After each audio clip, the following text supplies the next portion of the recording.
Hi,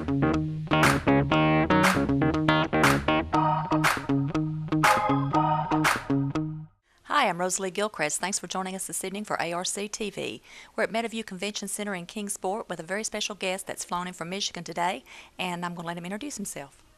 Hello, my name is Curtis Penix. I'm from Monroe, Michigan, and I'm planning on walking Wilderness Road, Boon Trace. And I want you to tell us a little bit about that. First of all, why did it interest you? Well, I learned several years ago about my family's connection. My five-time great-grandfather, Joshua Penix, had been at Fort Boonesboro in 1779, and I knew that the only way to get to Fort Boonesboro was up Boon Trace. So I started doing some research to find how to do that. I didn't know at the time, but the road doesn't actually exist much anymore. It's been broken up into private property, and some of it's just gone, and we'll never be able to walk it again. But I started doing some research and found that how to walk up that road again. So tell us a little bit about yourself before we start on your journey. What do you do for a living? Well, I'm a heavy equipment operator at a steel mill up by Detroit. I've had various factory jobs in the past. I spent some time as a youth pastor, and I've always enjoyed backpacking and being out in the woods. That was my next question. What makes you equipped to do this? It's about 17-day journey? 17-day, yeah. I'm going to be on the trail for about 17 days.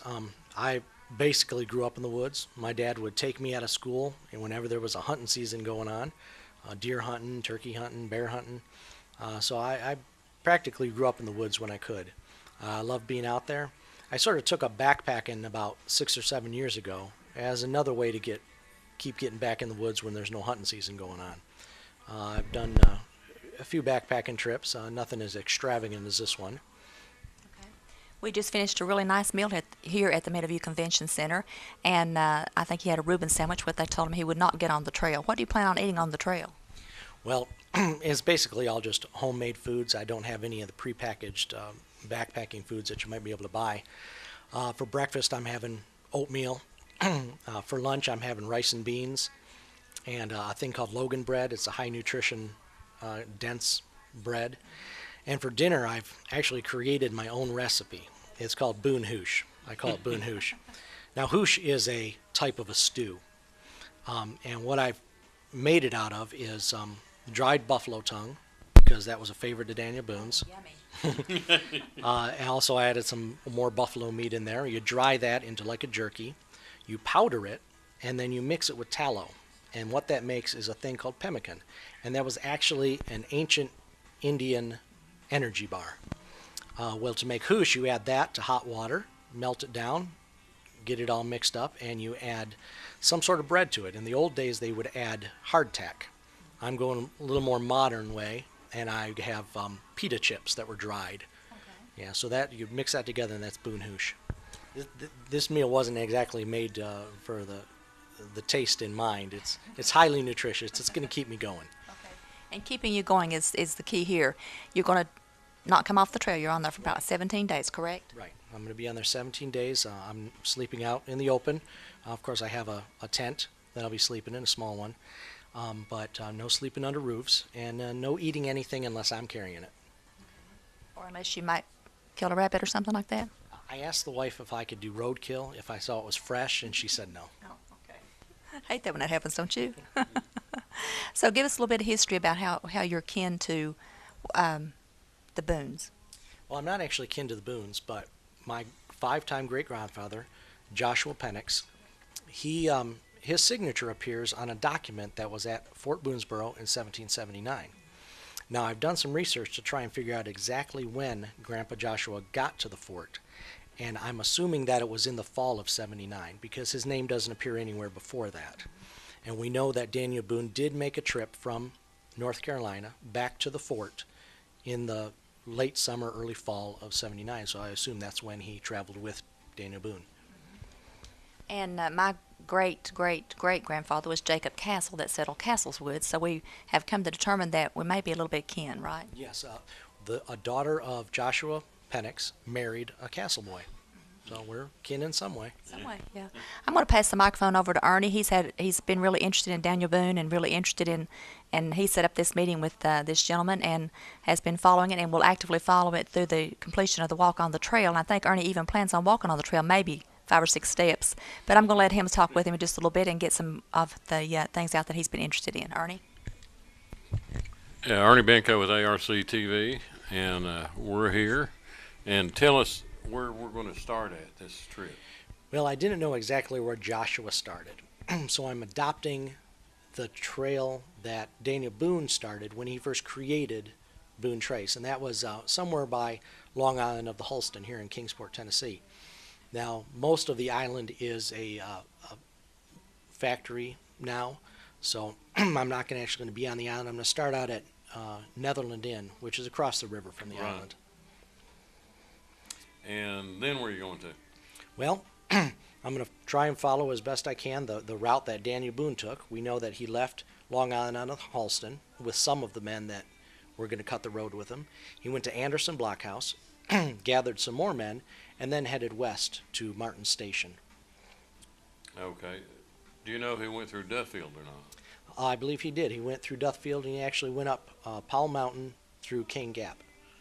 Okay, you know his son Daniel and Colonel Russell's son Henry were killed Mm-hmm. somewhere around Stickleyville about Right. 3 years before this Right. trip. Yep. Okay. So when do you plan on hitting the Cumberland Gap National Park? Cumberland Gap National Park, I'll be at the night of the 15th. We'll sleep there on the east side at the campground, and in the morning of the 16th, we're going to head on over the gap. Okay. And saying we. Right. At Martin Station, I'm going to be meeting a fellow, Given Fox. His father has been very instrumental in the Kentucky portion of this road in finding lost segments and trying to preserve it. So And- Dr. John Fox can't yeah, walk Dr. himself. John I'm interested in finding out if he's related to John Fox Jr., Mhm. the one that rode Trail on some Pine and Okay. others. So that'd be interesting. And also the people at Cumberland Gap National Park are going to join you in Yep. pyramid clothes. Yep. So that should be interesting too. Yes. Yep. And then from Cumberland Gap, where are you going to? Well, we head up through Middlesboro because we know the trail at one time went along Yellow Creek up to Pineville. There's a very famous crossing there called Cumberland Ford. We're going to cross the river there and continue heading up these little sections of road that have been found. Some of it is paved still, and some of it is just in the woods. So I have a map that's going to lead the way. Now we're going to go through the tunnel The tunnel, at Cumberland Gap, or at, not the tunnel at Cumberland Gap. at Middlesboro? No, the one that supposedly Daniel Boone went through. Well, I'm not familiar with that. Well, yeah, you were at the meeting, 4 weeks ago or No, something? I was not. Oh, okay. No, no. I thought you were. But anyway, supposedly went through it, the natural tunnel. Natural Bridge Tunnel? No, not the natural. You know, as On, Jefferson Davis. No, not Jefferson Davis. Thomas Jefferson owned okay. that place, but the one down in Scott County. Scott County. Oh, yes, yes. Natural Tunnel State Park is, Yeah. is where to go. I'm going to be walking by there. I don't know if I'm going to be walking through the tunnel. Okay. The tunnel's, how many feet is the tunnel? I don't remember, but the shortest one's in Appalachia, Okay. shortest railroad tunnel. But the one at the park is a natural tunnel. Right. Okay. So after you get through Pineville, Pineville, yep. how are we going after that? Let's see, after Pineville, we come up to Flat Lick, Kentucky, and then a little town called Bimble. And that's actually where the Wilderness Road, which came in 1796, separated from the original Boon Trace. So where the Wilderness Road would continue westward and finally ending in Louisville, I'm going to be continuing northward. And a lot of this area is woods or small side residential streets. Yeah. Okay. And when you get to Boonesboro, Yep. What kind of celebration are we having there? They're going to have a few people there in period clothing as well. We're going to have a little celebration, a little meet and greet, and going to have some presentations made. Okay. What else can you tell us about this trip?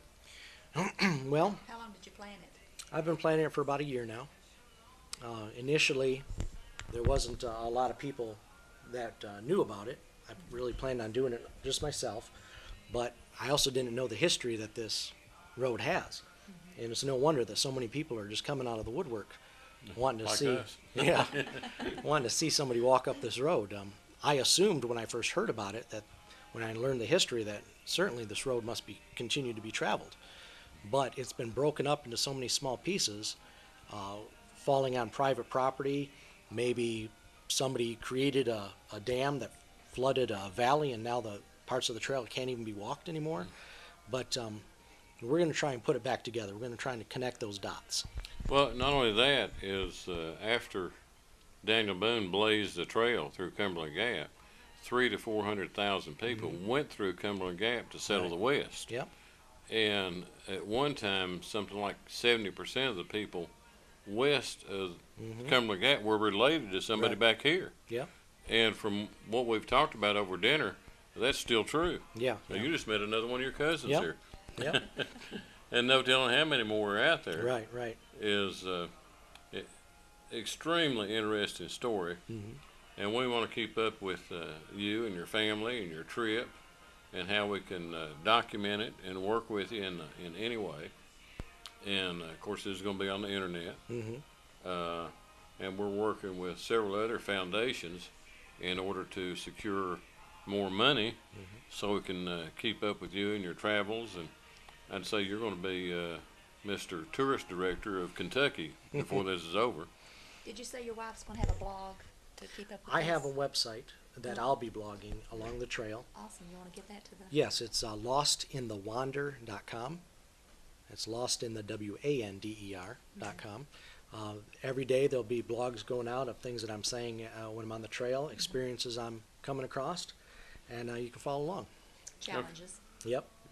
Now, also, you're going to have a GPS. Yeah, I have a two-way satellite communicator. It sends out a signal every 20 minutes, and you can follow me on a map on the website where you can see exactly where I'm at every 20 minutes. Oh, no, that's nice. I Yeah, like that. super. Yep. Okay, well, what can we do to help? I'll just follow along. Enjoy the adventure like I am. Well, we'll try to catch up with you, particularly at some of these stops in Cumberland Gap. We're working with Cumberland Gap on several other projects, so anything we can help with or work with you on, don't hesitate to let us know. I appreciate that. Okay. So I know this is a big adventure and you're just starting on it, but do you have another adventure kind of in the back of your mind? I kind of do. I don't know if they're really doable. Does your wife know about this one that's in the back of your mind, or is she just going to get through this one first? She probably just wants to get through this one. I've told her about it, but I haven't given her too many details. That's true. Thanks so much for joining us. Yeah, appreciate it. Looking Thank forward to working with you. Thank you. you. Rosalie Gilchrist, and remember that website. We'll put it up on the bottom of the screen for you so you can keep up with this man's journey. ARC TV, thanks for watching.